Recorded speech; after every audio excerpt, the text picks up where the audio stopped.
creme de la creme. Yes, hiyo ni cream ambayo inatarajiwa kufanya mazuri sana kwenye kombe hili la dunia.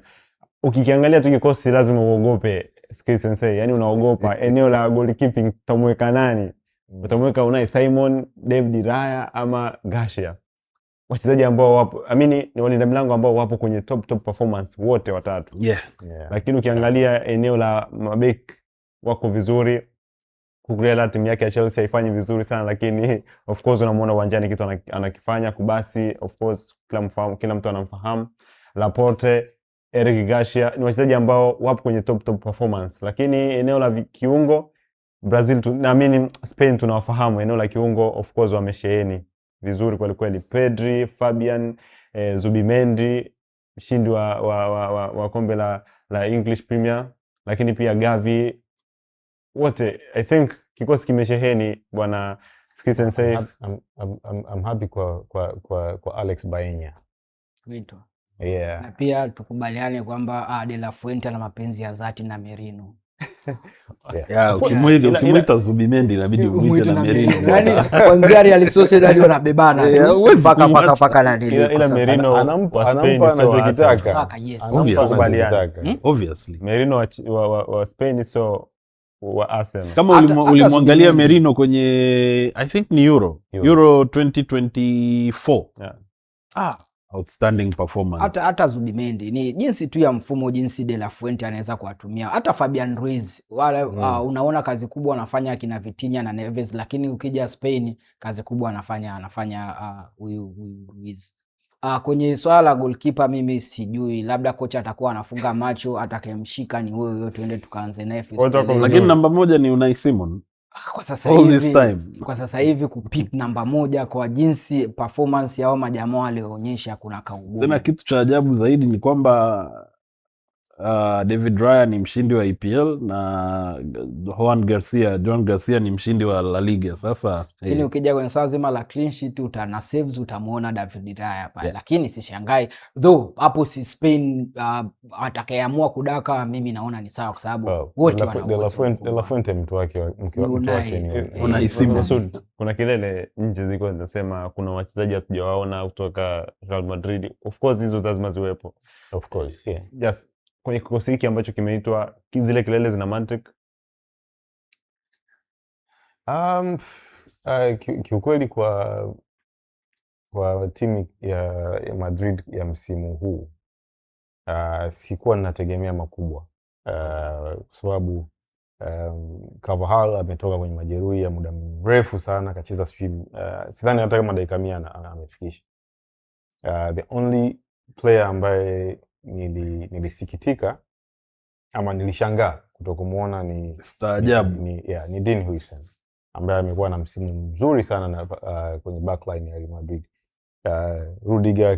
Rudiger na nani mwenzie yule Brazil wamekuwa tia maji lakini amekuwa muhimili mkubwa sana kwenye backline ya Madrid. Huyo ndo mchezaji pekee ambaye nilikuwa ninategemea hawezi kukosa kwenye kikosi cha Spain, na amekosa na nimeshangaa kwa kweli.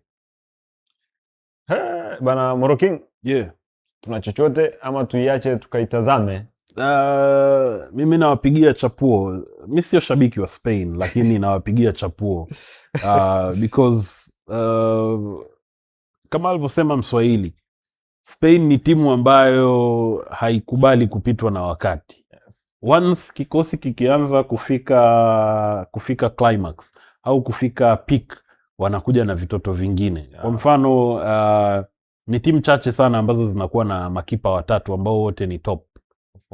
Huwa tunatazamia kwamba kipa watatu ni team player, yani ni mtu wa kuongeza namba, lakini kwa Spain hapa kipa namba 1 amekaa katikati, upande wake wa kushoto ana kipa bora wa EPL, upande wake wa kulia ana kipa bora wa La Liga. Ukienda kwenye backline, mimi naungana kabisa na Masud kwamba I think Dean Huijsen alitakiwa awepo kwa sababu anamzidi Garcia kwa namba kidogo, na sema sasa ndo pale kocha naye anaangalia nani anapenda kufanya naye kazi zaidi. Kwa hiyo ni kitu ambacho lazima tukizingatie kwamba pamoja na kwamba nyinyi wote mnaweza mkawa mna namba sawa au mnazidiana kidogo, lakini mimi napendelea zaidi nifanye kazi na huyu. Ukiangalia midfield, I think hakuna timu duniani ina midfield ambao wanacheza na mpira kama Spain. Midfield ambayo inaweza ikauamrisha mpira ukatii. Spain wana vitoto vyao vile. Mtu kama Pedri, Gavi, kama nilivyosema Mikel Merino pamoja na Zubimendi ni package. Ukimchukua Zubimendi inabidi umuite na Merino. Yani hao ni watu ambao wanabebana kila wanakoenda. Lakini kwenye attackers mtu kama Oyarzabal, Dani Olmo, Nico, Yeremy Pino, Ferran Torres, Broha, yani hapo bado hujamtaja mtu kama Lamine Yamal akiwa kwenye ubora wake. Watu wa Uingereza wanakumbuka namna ambavyo Lamine Yamal, watu wa Uingereza, ili wa Ufaransa wasijisikie vibaya, watu wa Uingereza na Ufaransa wanajua kitu ambacho Lamine Yamal aliwafanya. And I think adui wa Spain anaweza akawa Spain wenyewe. Yani De La Fuentes kama akishindwa na hiki kikosi, I don't think kuna wakati mwingine ambao, japo tunaweza tukasema 2022 na 2024 kwenye Euro, 2022 kwenye World Cup na 2024 kwenye Euro, inawezekana alikuwa na kikosi kikali namna hii, lakini sasa kwa sababu tunaongelea sasa hivi, this is one of the best Spanish squads. Na umri wa wachezaji wa Spain na yenyewe wanazidi kuwa matured. Kwa hiyo nafikiri sasa hivi watakuwa wanalitaka sana zaidi ya miaka 3-4 iliyopita, kwa sababu ukiangalia kwenye hiyo defenders, Cucurella bado anahitaji miaka mingine 2, Grimaldo bado ni mtoto, kupasi ndo mtoto kabisa 19-20. Pubil na yeye bado ni youngster. Sijui kwa nini Marcos Llorente ameamua kuwa defender sasa hivi, sijui ndo effect ya Cholo, na kwa sababu hajaamua kuwa defender. Ameamuliwa kuwa defender. Ameamuliwa kuwa defender moja kwa moja. Kuna mtu kama Aporo, kuna watu wanamchukulia poa tu kwa sababu anacheza Spurs, lakini bonge moja la fullback ya kulia. Mtume niende.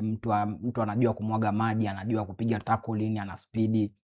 Kwenye midfield sijui Fuente atakuwa ana mpango gani, kwa sababu Spain sio watu wa kukaba. Spain ni watu wa kuna namna yao ya kukaba, ni kukaa na mpira muda mrefu. Ndo jinsi wanavyokuwa wana defend.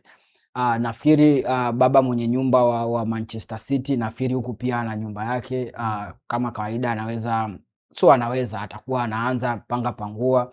Shida itakuwa watu wa juu sasa, kati ya Pedri, huyo Merino, Zubimendi na Fabian. Hapo ndo kutakuwa kuna mchekecho, lakini mbona ni rahisi sana hiyo.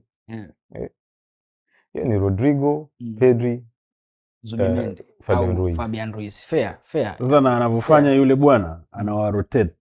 Kila mtu anacheza. Yani kama unakumbuka kwenye Euro 2024, kila mtu alikuwa anacheza. Dakika ya 60, dakika ya 70 anawapumzisha hawa, anawaleta wengine na wanaleta the same effect. Fair. Juu kidogo Olmo sio clinical sana, lakini ni mchezaji mzuri ambaye na yeye tutamrudisha chini kwenye midfield, kwa sababu pale juu Oyarzabal ndo Mikel atakuwa anaanza piga pangua. Upande wa kushoto atakuwa ni Nico, upande wa kulia atakuwa ni Yamal. Watakuwa na muintroduce labda la Broja mara moja na Ferran Torres, lakini Spain ni ile ya kucheza na false 9 ya Mbondo, inakuwa ina hatari zaidi. Moja ya kikosi ambacho kikidondoka sana labda nusu sana. Unajua kuna ile umezidiwa kwenye eneo la kiungo afu unashangaa Pedri bado yupo nje, yani Pedri yuko nje. Bwana watu wame, unajua ukiongelea kikosi cha Spain unaona kama kombe la dunia linachelewa vile.